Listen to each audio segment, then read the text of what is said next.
Just so you know, Mike was enjoying Pringles before you called, so he might sound a little salty. That's how I warm up my voice. I eat an entire can of Pringles. Oh, that's so smart. Nice dry voice going on the radio. Makes it gravelly, although after 10 minutes I start sounding like, I'm sorry. Oh, God. Yeah. All right, I'm going to shut up and let him do the thing here. Okay, well hang out because we got to do a little fact checking. All right. So sure. Put it out on the internet so you'll be embarrassed worldwide. I love it. He's used to it. Yeah, that's right. I mean, this guy has definitely embarrassed himself in front of way more people than I have ever in my entire career. So, well, thanks for calling, Damien. I appreciate it. And of course, we're here to talk about we're going into the 21st season of Family Guy. 21st season. Isn't that incredible? Most shows nowadays don't even last 3 seasons. Right? You know, I think it's you guys and The Simpsons and 60 Minutes. Right? That's right. Yeah. Oh my gosh. Yeah. Well, you are actually, I mean, you've done a lot of things. You've done television, but you started out in radio. In fact, you started out in radio here in Massachusetts. You are from Massachusetts, right? I am. I'm from, grew up in Chicopee, Massachusetts, and then moved to Longmeadow, Massachusetts. So we're talking like Western Massachusetts. Oh, yeah. Yeah. Yeah, I played at Basketball Hall of Fame, and I started on the radio there when I was about 15. Wow. WMAS 94.7 FM. Yeah, that's what I was going to ask. Now, what kind of station was that? It was Rod Stewart, Michael Bolton, Richard Marx. Oh yeah, Celine Dion. All the songs a 15-year-old kid just absolutely loved. Yeah, I worked at a similar station. My first radio job was in Pittsfield, and it was WUPE. It was the Berkshire's best music mix, I might add. And we played the same exact stuff, and then throw in a little Patti LaBelle and Bonnie Raitt in there, and yeah, pretty much. Oh, nice. Yeah. And meanwhile, it's so funny because I used to sort of make fun of that, and now I listen to that music. Right? I listen to George Michael and all those. It's so funny. It's sort of like I always say, when someone's kidnapped and they don't want to, they've been kidnapped for 5 years and they don't want to leave the kidnapper. There's that weird syndrome. Oh, the Stockholm syndrome. Stockholm syndrome. Yeah. Stockholm, right? I always forget what that's called. That's what it is. MAF basically gave me Stockholm syndrome for adult contemporary music. So you started there when you were 15, and Keith Stevens here at the Pike tells me that your mom would drive you to work. Does your mom still drive you to work these days? No, thank you very much. I drive myself to work. Okay, all right. Well, that's good. I'm glad you moved on. That is incorrect, actually, and I wouldn't point this out only because my dad would drive me to work at the radio station, and he would drive. I would do the midnight to 6 in the morning shifts on the weekends, and he'd drop me off around 11:30, and then he'd pick me up around 5:45, 6 in the morning. Wow. And my mom, it was really super important that my dad goes, your mother can't know anything about this. She does not want you working here. What? She does not want you alone in a building in a strange part of town. And it was a strange part of town. Oh, it was a strange part of town. So it was actually my dad who would drive me to and from every day. Right. Yeah. So what happened when your mom found out you were working in radio, which is every mother's nightmare, pretty much? I remember her being like, well, this is a fun hobby, Damien, this is a nice little fun hobby for you in high school, and now you need to apply to a college and get into a good school and, kind of take life seriously. And I said, this is my life. This is all I want to do. I said, this is it. This is my purpose in life is to be on the radio. And she didn't like that too much. No, my mother was almost the same way. She was like, I'm so glad that you have a goal and a focus, because I was about your age when I really wanted to get into it. And then when I graduated high school, she kind of said the same thing. Because I was interning at WBCN in Boston, and she said, "This is great. I'm glad this is going well. But what are you really going to do?" I said, "I've been doing it." Probably still waiting for you. Yeah, I signed you up for a real estate seminar. That's right. Yeah, and needless to say, she's still very disappointed. So from there, you started working. You went to college at Northeastern, right? Which is one of the things your mom wanted. You went to a really nice school, right? I did. It's funny because I did not want to go to college. I just wanted to be on the radio and did not care about school at all. But my parents were so into me going to college, so they actually applied for me to 7 schools, got rejected from 6, and then I got the last letter from Northeastern. And I assumed before I opened it, it was going to be another rejection. And I thought, oh great, this is great. I'll get rejected from all the schools, not have to go to college, and I'll get to work on the radio. And I actually got into Northeastern University, and so I sent a demo tape to a big station in Boston called Kiss 108, and got a phone call a couple weeks later from this guy in radio, a big guy named John Ivey, and he basically heard my demo tape, thought I was like a 35-year-old guy, but I had like a deep voice at the age of like 18. So I went out there and kind of shocked him with what I looked like. But I took a tour of the station, and he offered me a part-time job there. That's on awesome. air. That's awesome. Yeah. You know, it's got to be really shocking because that's a radio thing. When people see you in person and they get shocked, but when a person in radio sees you and is shocked, you must have. That's a good point. You know, people That's always. a good point. People sometimes. Yeah, I got one person that said to me once, "You sound taller." I'm like, "How does that happen?" Oh, that's interesting. For you and me, especially. Yeah, that's interesting. Yeah. How tall are you? I'm like 5'7". Apparently, they must have thought I was like, 6'8" and 6'5". blonde, or something Yeah, like that. of course. I'm just a short, hairy Asian guy. So There's a character no, I for a can tell future by the episode of picture. Family Guy. yeah, that's the short, hairy right. Asian guy. Yeah.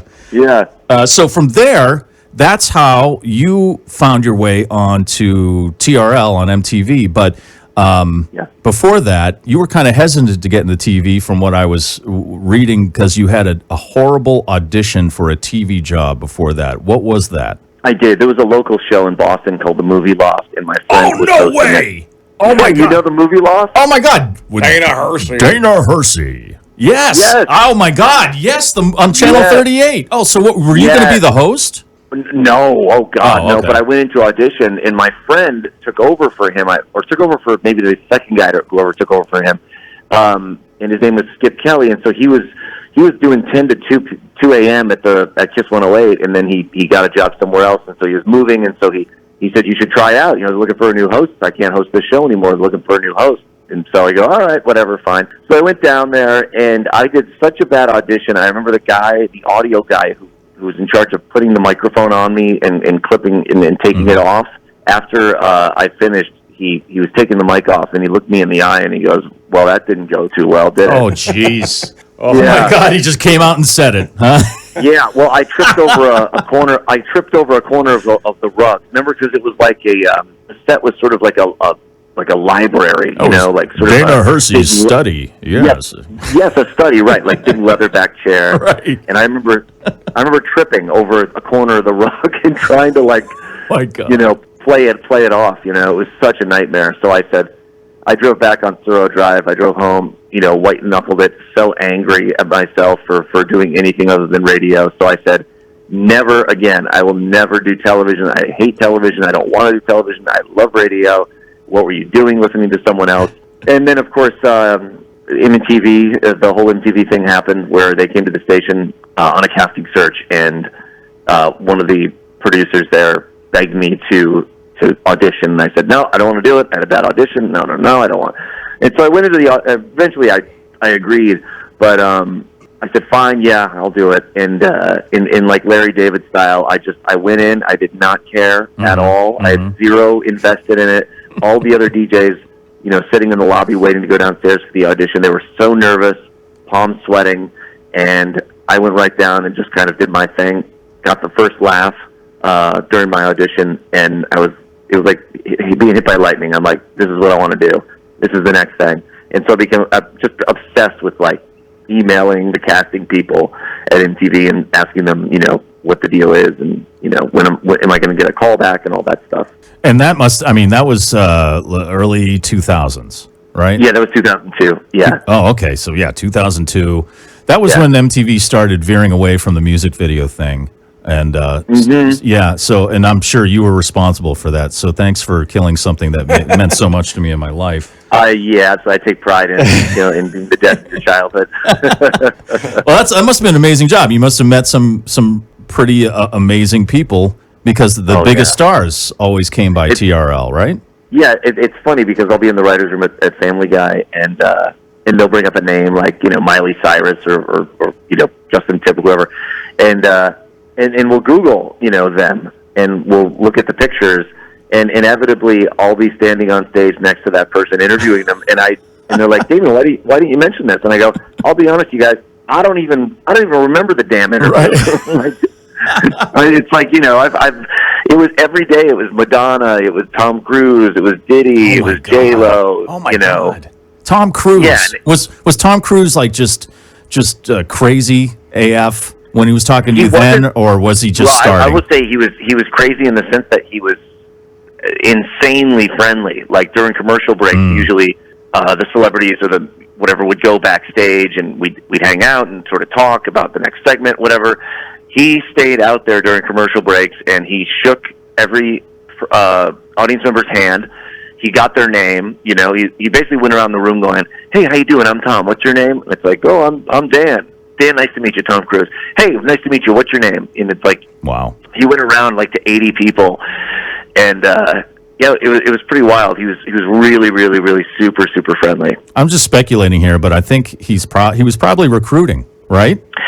Well, it's interesting because I interviewed him, and then that Christmas I went up to my office and I got something slipped under my door, and it was like a Christmas card from Tom Cruise, and it said, it didn't say Merry Christmas because that's a Christian Catholic thing, but right. It said something like joyous tidings or something, like very vague and general. Tom Cruise, and so I opened the card and everything, and then there was a little thing attached to it, this little box, and I opened the box, and it was, I want to say it was about 6 Scientology DVDs. Oh my God! And a copy of Dianetics. Yes, exactly. So wow. I know you were joking, but that literally, yeah. that might have been part of the deal. Oh my! Wow. Did you give it any thought?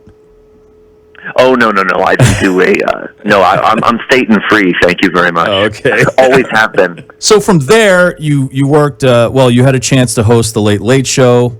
You did that a little bit, but Craig Ferguson took that over, right? And then you did. Did you work with Letterman a little bit?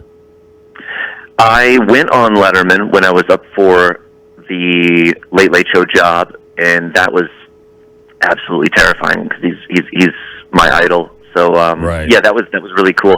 He was great. I mean, it was just it was so crazy. I could talk to you for 15 minutes about that experience, but that was really, really intimidating. Yeah, I bet. And then I had heard that Ferguson got the job, but my manager had spoken with the head of Dave's production company called Worldwide Pants, and from what I had heard, and now it's been confirmed by this video on the internet from Peter LaSalle, who was the big Tonight Show with Johnny Carson. He was the executive producer of that show. But basically, Dave was supposed to watch all of the tapes for the people who auditioned, and then whittle it down to 4, and then he was supposed to watch all 4 of the host's audition tapes, and apparently he only watched me and one other person. I think it might have been Ferguson, and he basically was like, I don't want to watch any more tapes, just give it to the kid. Oh my God. Give the kid and so I was basically, I had the job, but Peter LaSalle sort of was really pulling for Craig Ferguson.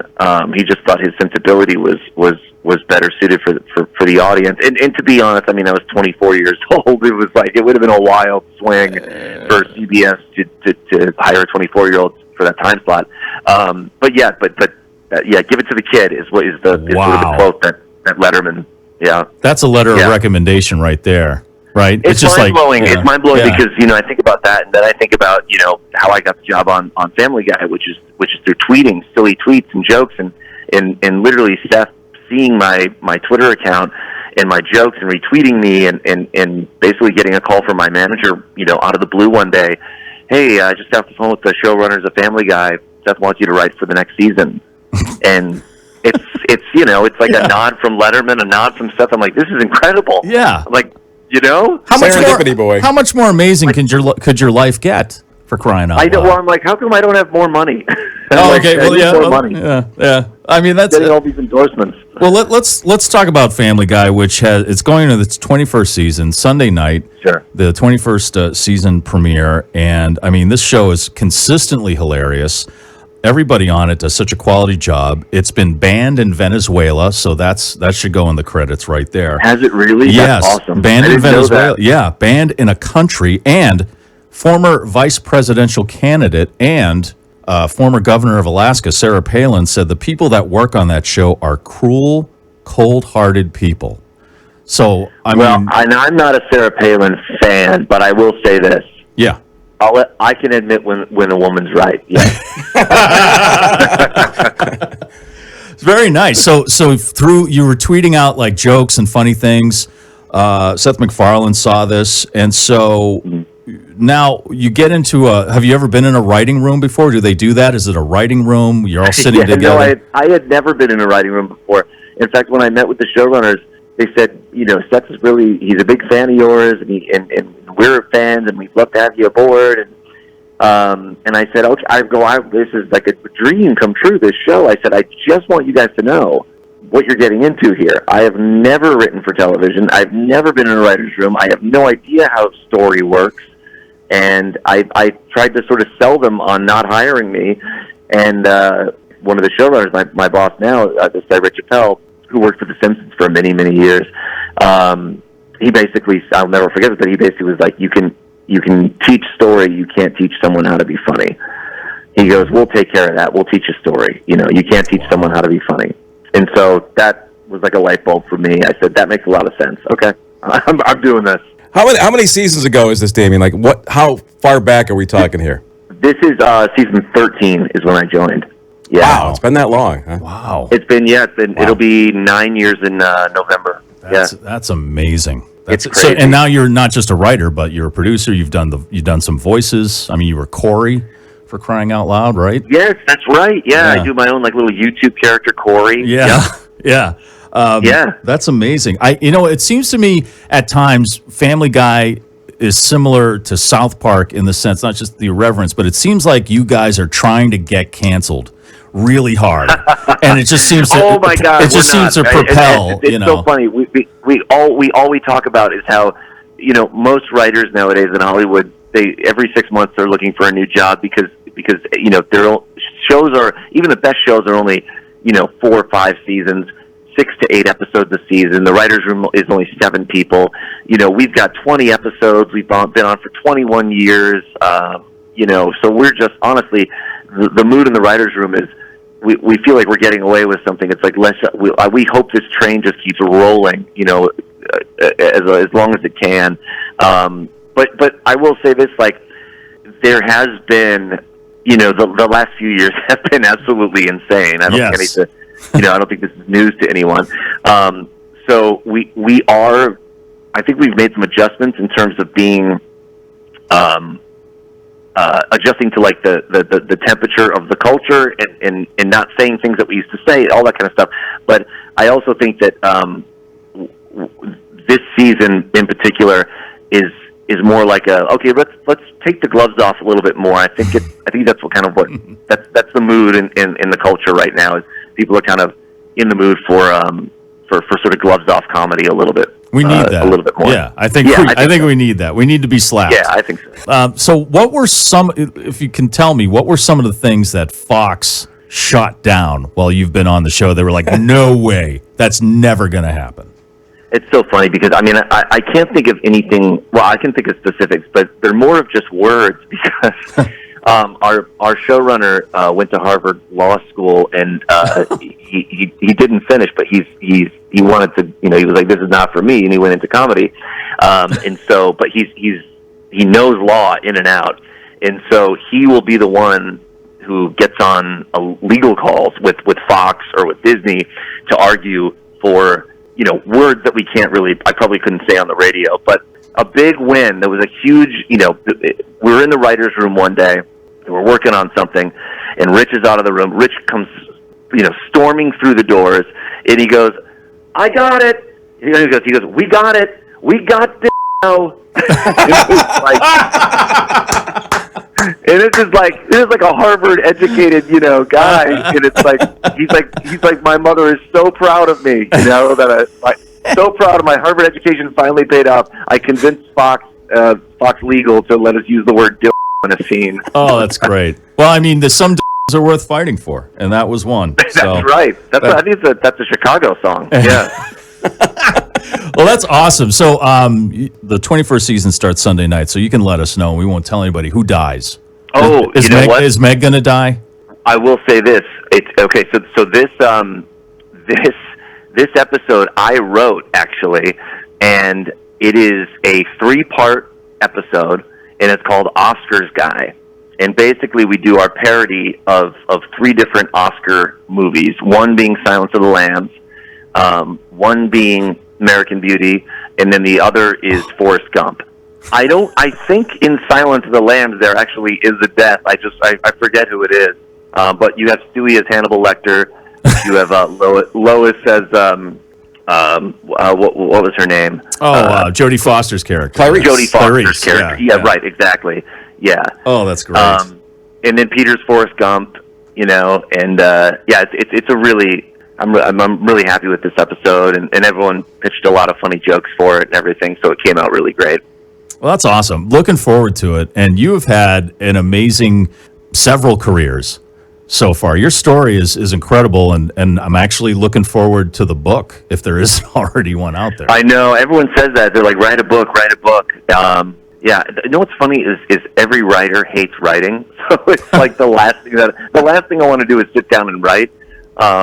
But I think, one day I need to compile some stories for sure. One more thing before I let you go. You are a drummer. So during your MTV days or otherwise, have you ever been able to jam with anybody that you really were, I know you're a Dave Matthews fan or anybody like that, anything like that? Yeah, I actually was able to jam with, and no one will know this name, but there's this great drummer named, I believe he was playing with Usher at the time, and we became friends. This guy, Aaron Spears, and if you look him up on YouTube, Aaron Spears, he's absolutely insanely great. I mean, he's just like out of this world, talented. And so, I had a little drum studio in New York when I was on MTV, and he came to the studio and he played, and then he's like, all right, man, now you play. And I was like, I think I'm good. That's like the Letterman thing, right? It's like, I think I'm good.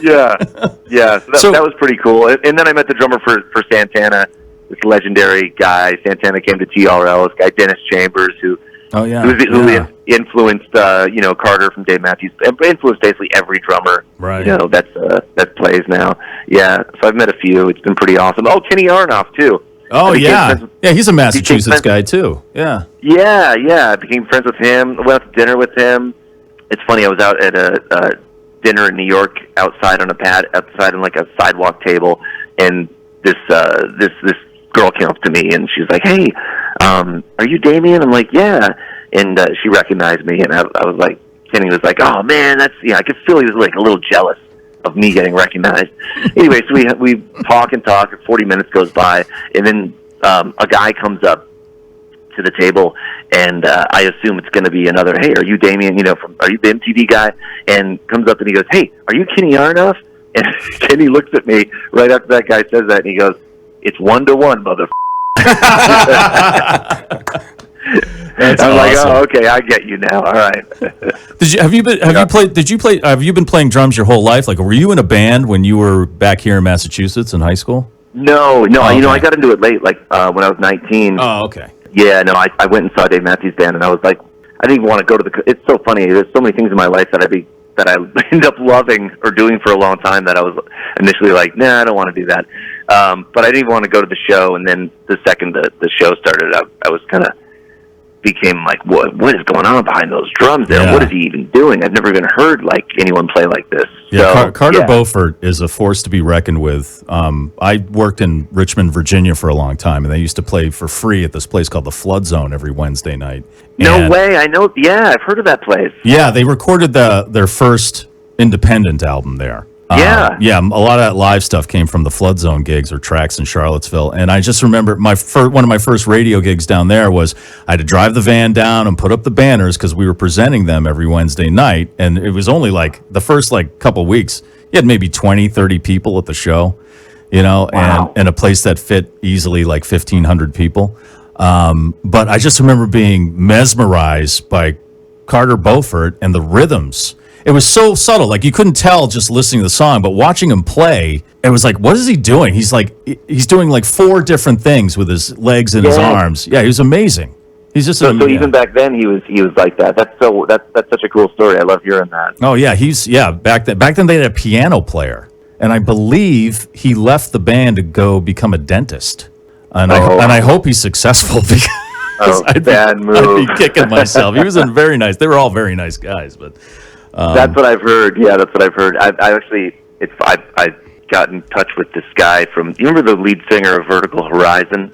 Oh yeah, they're from the Cape originally, weren't they? Yeah, maybe. Yeah. Yeah, he was telling a story about. He knows I'm a big Carter fan, and he said, if it wasn't for Carter, Vertical Horizon never would have happened. And he told this story about how Carter basically heard their music and went to the record label. For them and advocated, for them to get signed, and that's kind of how they got signed. Yeah. They were all great guys, and and I remember after a few years, they eventually started filling the place. Then they started charging $5 to get in, and then they just took off. And then Under the Table and Dreaming came out, and then I remember they came back for this big festival on this island in the James River, and I walked up. I said, "Hey, how you guys doing?" And I was surprised they all still recognized me. I'd see them every Wednesday for like a few months, and then they were just like, "Boy, we miss those Flood Zone days." I mean, this is nice playing to thousands and thousands of people, but they miss kind of like the crowd of like 100 hardcore fans just dancing in this empty space with them playing and stuff. But yeah, that's funny. I feel like you always miss the beginnings. Yeah. Well, I'm sure that is it WMAS? Yes. I'm sure they would love to have you back, Damien. So you can go. Well, the back to building's gone, so that's going to be a problem. Well, that might be a little. Yeah, the building's been bulldozed. I'm not sure what it is now. All right. Well, hey, listen. Thank you very much for taking the time to talk to us this morning, and congratulations on all of your accomplishments and even your failures. I mean, who can really follow Dana Hersey? So I'm not even gonna. I mean, there's no way that could happen. Apparently not me. Yeah, right. Because I didn't get the job. He was very agile on his feet, apparently, more so than most. But thank you for being so good, so nice to Keith. I know how big of a pain in the butt he is. Oh yeah, you can't even imagine. It's gotten worse probably since you worked with him. So I was a much younger man back then. He had more energy back then, right? Now I'm pushing what. Oh man! All right. Well, Damien, thank you so much, man. Congrats on continued success with Family Guy.